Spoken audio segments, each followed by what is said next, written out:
Hello and welcome back to another episode of the UNathletic Podcast with your host, yours truly.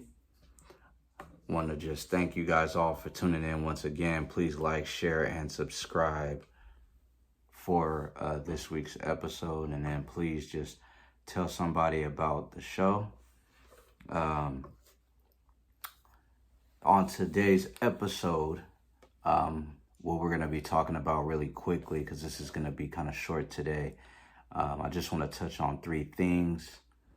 The updated information on Brittney Griner's trial and the results of it, as well as the situation with Deshaun Watson and the Cleveland Browns, and then now that the NFL has gotten involved and has decided to appeal the decision. And then also, football is officially back. We had our first preseason game, and it was the Raiders versus the Jacksonville Jaguars. So, of course, I got to talk about that as a native of the Raider Nation. So that's what we're going to talk about. First, let's get to the Brittney Griner trial.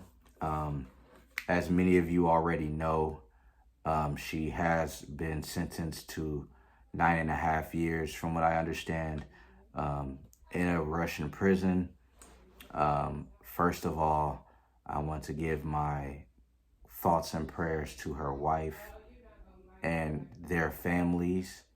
It is unfortunate that this ended up being the results of the matter, and that she will have to spend 9.5 years in a Russian prison.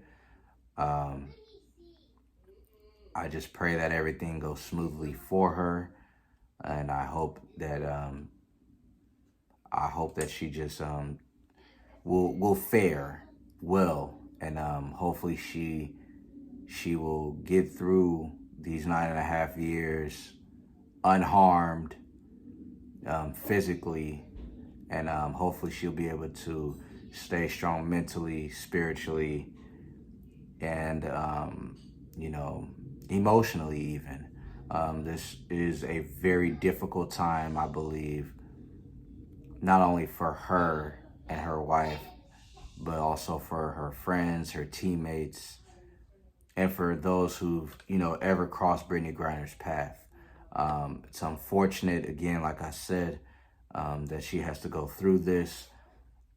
And I just hope that she fares well, and that when she comes home, she won't have to deal with a bunch of questions. Hopefully people will give her time to collect herself and spend time with her family and wife once this is all over with. But it is unfortunate that this is the situation for Brittney Griner.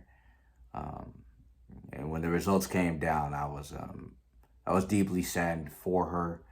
I empathize with her and sympathize with her.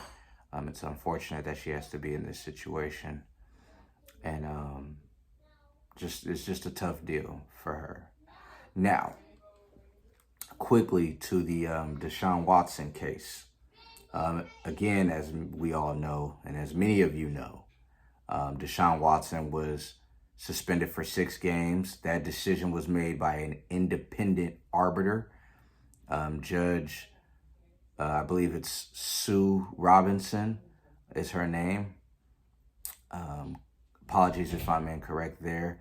But the decision was made that he was suspended 6 games. And I know that all over the place, on Twitter, on TV, radio, all across the country, there has been a multitude of reactions. Some have had visceral reactions of anger. Some have had visceral reactions of disapproval. Some have had visceral reactions of disappointment. And there are many who feel like this isn't justified. There are also those who believe that they're still wanting for more. They feel like that this was a slap on the wrist. I will tell you this from my point of view. For me, this is where I land with the situation, because I've had several conversations about this on Twitter, in spaces, and my whole thing is that when you look at all the facts of the case, my bigger issue is with the NFL. Um, I I have a problem with the fact that the NFL basically pulled a cop out and had an independent arbiter make the decision on the Deshaun Watson case. And it is in my humble opinion that I believe that they did this because they didn't want to deal with PR blowback, and they didn't want to be called to the carpet by the court of public opinion. And so they decided to have an independent arbiter take their bylaws and regulations and things of that nature and make a decision based on those. And that whatever consequences that Deshaun Watson was going to suffer was going to be within those bylaws, guidelines, regulations. And when the independent arbiter made the decision to suspend Deshaun Watson for 6 games, you had people who were against Deshaun Watson who were unsatisfied. You had Deshaun Watson and his own camp that were dissatisfied. And I agree with Ryan Clark, who spoke on First Take on ESPN and stated that no one was ever going to be happy regardless of the results of this decision. And I am paraphrasing. And I agree, because the fact of the matter is that no one was going to be satisfied. Those out there who wanted Deshaun Watson to be indefinitely suspended and to never see a football field again were not going to be satisfied with a 6-game suspension. And then you look at it from the other end of the spectrum. When it comes to Deshaun Watson and his group, they felt he deserved they felt like he should not have been suspended at all. And people in Deshaun Watson's camp are not satisfied. And so the fact of the matter is that this case, the unfortunate piece of this is that many are reacting without the knowledge of the laws, of the minutia of the case. And not only that, I believe that there are many who are reacting due to the accusations and not the actual facts. And that is not to say that there's anything wrong with people who are reacting on that face of it. Because again, what he did, or what he was accused of doing, let me rephrase that. What he was allegedly accused of doing, wrong. But I think what we as football consumers have to take into consideration, those of us who are football fans, or those of us who just know about the news story, right? What we have to take into consideration, and this is what I've uttered on several occasions throughout my time discussing this, is that the NFL is a business. That is why, due to all the previous times that they've had issues with players having either sexual assault cases or domestic violence cases, they've faced PR and public court of opinion blowback. They faced a lot of negative publicity due to the consequences, the results, and how their handlings of every single case. And so the NFL decided to put it on an independent arbiter. And I believe the other piece of this is the fact that they decided, because they were not satisfied themselves with the decision that was made, that they now want to appeal. And my only issue within that is that now that this is what you want to do, where do we go from here the next time an NFL player inevitably, makes this kind of mistake? What happens the next time there's a case like this and you are not satisfied with the results? Are you going to continue to challenge your independent arbiter that you've handpicked? Or are you going to just accept it for what it is? Now, there are many who have an issue with the fact that that the NFL seems to want to make an example out of Deshaun Watson in particular. And that could be for a myriad of reasons. Reasons I'm not going to get into on this episode of the UNathletic Podcast. But there are many who have an issue and who have articulated that they have an issue with the fact that it seems that the NFL wants to make an example out of Deshaun Watson when there are others who have been accused of similar acts and they were not made examples of. But I will tell you this. If nothing else, you have to pay a stupid tax.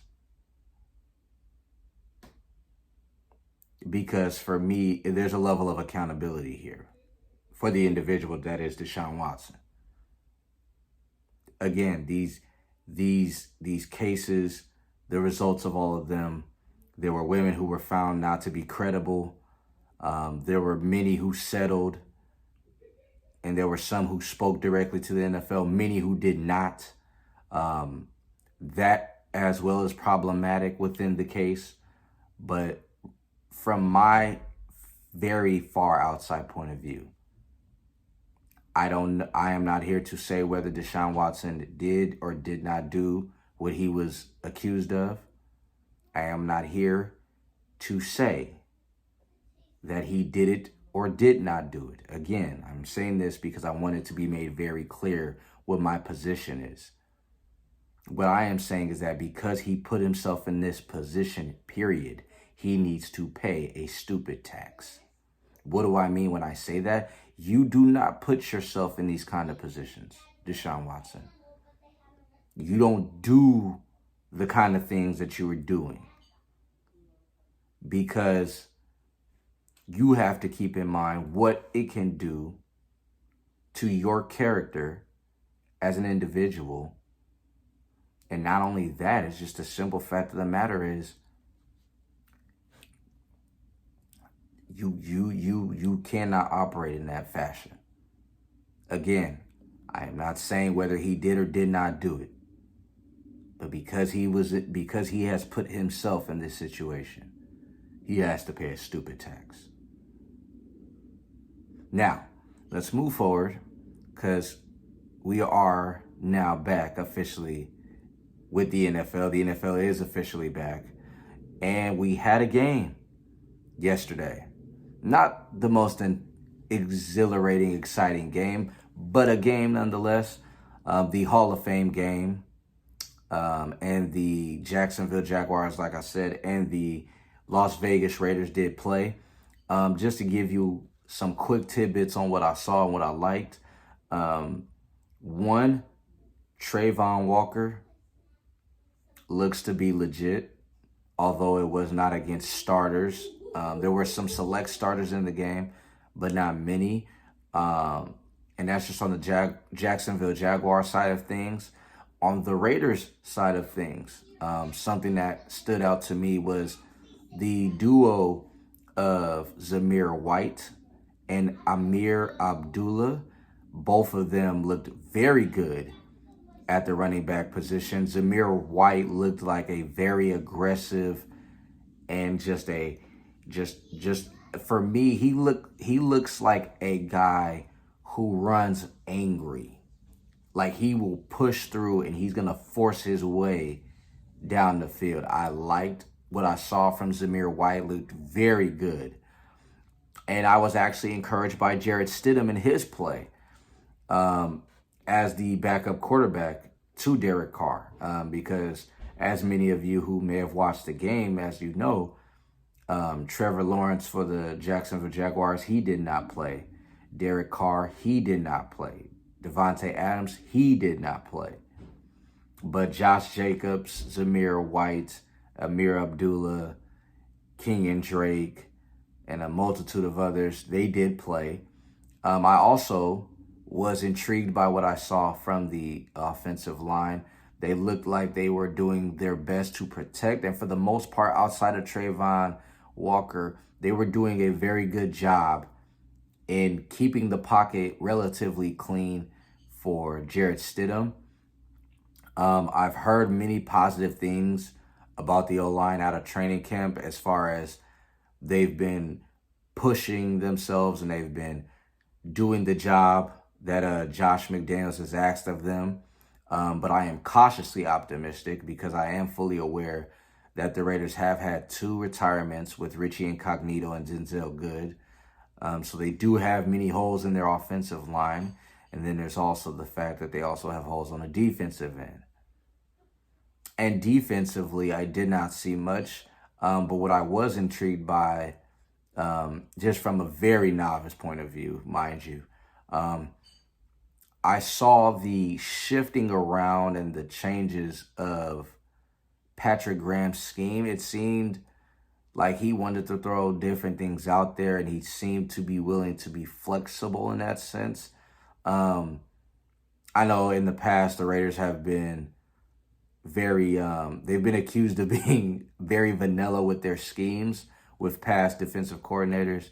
So it was interesting to see just different sets out there and him switching things up. So I was intrigued by that as well. But at the end of the day, this is just preseason, and it is just the first game of the preseason. So I ask everybody in Raider Nation, be cautiously optimistic. There are many people who say, why watch the game? I watched it, number one, because I love football and I love the Raiders, but it's also because I'm curious to see the depth of the Raiders. I know what they have as far as their starters. They have a pretty decent group as far as offensively. Again, the defense is a problem just in general, but the Derek Carr, not worried about. Devontae Adams, not worried about him. Going to be interesting to see what Josh McDaniels decides to do with the running backs. I believe that for those who were surprised that Josh Jacobs played, remember, keep this in mind, he is literally in a prove-it year. There's a reason why he was not extended. He did not get he did not get the option for his year. They did not take it. So at this point, he has to prove it. So I was not surprised to see him out there. It's going to be very interesting to see what the Raiders decide to do. But all in all, fairly good game. They won, I believe it was 27-11. Good game and a good win for the Raiders. I just, again, like I said, I did not take away too much because I did not want to overreact to anything. Zamir White looked good for the first preseason game. Abdullah looked good as well for his first, Amir Abdullah, looked good for his preseason game. A couple of the receivers were solid out there. But once again, don't want to overreact to it. But I do want to thank you guys once again for tuning in to another episode of the UNathletic Podcast. I appreciate you all who do tune in and support me and follow me on social media, on Instagram, and on Twitter. And if you do want to follow me, I am at CJ the Unathletic. Again, that's CJTHEUNATHLETIC. That is CJ the Unathletic. I am on Twitter. Again, I appreciate everyone for tuning in and supporting. Please like, share, and subscribe. And then hit that notification button so you don't miss out on any of the content for the podcast. Appreciate y'all. Peace.